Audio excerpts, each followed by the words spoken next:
అంతము లేదు. ఈ లోక రాజ్యాలన్నీ కూడా అంతరించిపోతాయి. ఈ లోక రాజ్యాలన్నీ కూడా పతనమైపోతాయి. ఒక రాజ్యం వస్తుంది, అది రాజ్యం ప్రభువు యేసుక్రీస్తు రాజ్యం. అందులో శాంతి సమాధానాలు ఉంటాయి. ఆ రాజ్యంలో జననాలు మరణాలు ఉండవు, ప్రజలు చేసుకుని ప్రజలు పోగలరు. ఆ రాజ్యంలో మనకు చలనం లేదు. శాశ్వతమైన రాజ్యం, అది నిత్య రాజ్యం, అది నాశనం లేని రాజ్యం, అంతం లేని రాజ్యం, అది క్రీస్తు రాజ్యం. కాబట్టి దయచేసి గమనించండి, అది ఏదో 100 ఏండ్లు 1000 ఏండ్లు కాదు, యుగాయుగములు. ఆత్మకు చావు లేదు. అందుకని మనిషి చచ్చిపోయినాడు అంటారు. చచ్చింది ఎవరు, పోయింది ఎవరు? చచ్చింది శరీరం, పోయింది ఆత్మ. ఈ ఆత్మకు చావు లేదు, తానున్న లోకానికి చేరుకుంటుంది. పిల్లరా, 2 స్థలాలు ఉన్నాయి. ఒకటి పరలోకం, రెండవది నరకం. ఈ నరకం నుంచి మీరందరూ తప్పించుకోవాలనేది దేవుని సంకల్పం. నరకాగ్ని నుంచి తప్పించడానికి 2026 సంవత్సరాల కిందట నరావతారిగా కన్యక ద్వారా ఈ భూమి మీద అవతరించారు. ఆయన పుట్టినప్పుడు ఆకాశంలో తార వెలిచింది. తూర్పు దేశపు జ్ఞానులు ఆ నక్షత్రాన్ని కనుగొని ఆయన్ని ఆరాధించారు. అంతేకాదు ఆయన జన్మ ఒక ప్రత్యేకత.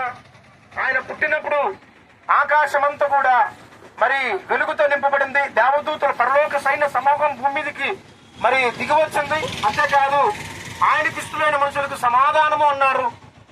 ప్రియరా, అంతేకాదు ప్రియరా, ఆయన కాలము సంపూర్ణమైనప్పుడు మనందరి పాపాలు ఆయన భుజం మీద మోసుకున్నాడు. లోక పాపములు మోసుకొని పోయే దేవుని గొర్రె పిల్లగా ఆయన భూమి మీద మన కోసం, మనందరి కోసం శ్రమ పడ్డాడు. ఆయన చేతుల్లో మేకులు, ఆయన తలపై ముళ్ళ కిరీటం, ఆయన పాదాల్లో మేకులు, ఆయన పక్కలో బల్లెం పోటు. ఇదంతా మనుషులు చేసిన పాపం. పాపానికి సమస్య ఏంటి అంటే దేవుడి నుంచి ఎడబాటు.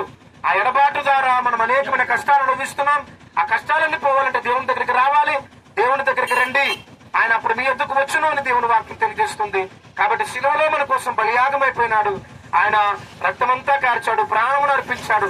ఆయన చనిపోయినప్పుడు ఆకాశంలో మరి ఆ దేశమంతా చీకటి గమ్మింది, మహాభూకంపం కలిగింది. పిల్లల పరిశుద్ధుల సమాధులు తెరవబడ్డాయి. అంతేకాదు సమాధి చేయబడి అలాగే ఉండిపోలేదు, కానీ ఆయన సావు సమాధిని జయించాడు. 3వ దినాన తిరిగి లేచాడు. సావు సమాధిని జయించి సమాధి గుండె నుంచి చీల్చుకొని బయటకు వచ్చి అన్నాడు, ఓ మరణమా నీ ముళ్ళెక్కడా, ఓ మరణమా నీ విజయం ఎక్కడా? విజయమందు మరణం విరిగివేయబడింది అన్నాడు. మరణానికి మరణం విధించాడు. ఇక మరణ సమస్యలు లేవు, పాప సమస్య లేదు. యేసు ప్రభు దగ్గరికి వస్తే ఇప్పుడైతే క్రీస్తునందున్న వారికి ఏ శిక్షావిధి లేదు. యేసుక్రీస్తుని రక్షకుడుగా అంగీకరించండి. మనుషులు రక్షణ కలిగినట్లు నోటితో ఒప్పుకుంటారు, నీతి కలిగినట్లు హృదయమందు విశ్వాసం ఉంచుతారు. ఆయన దేవుడు మృతుల్లో నుంచి లేపునని నోటితో ఒప్పుకుంటాం, సాధించామని కోరుకుంటాం, నరకాగ్ని తప్పించుకుందాం. యేసు ప్రభు నమ్ముకోకుండా చనిపోతే అక్కడ యారకు ఆత్మ సాములు స్థలానికి వెళ్తారు. అక్కడ ఏడుపు బాధ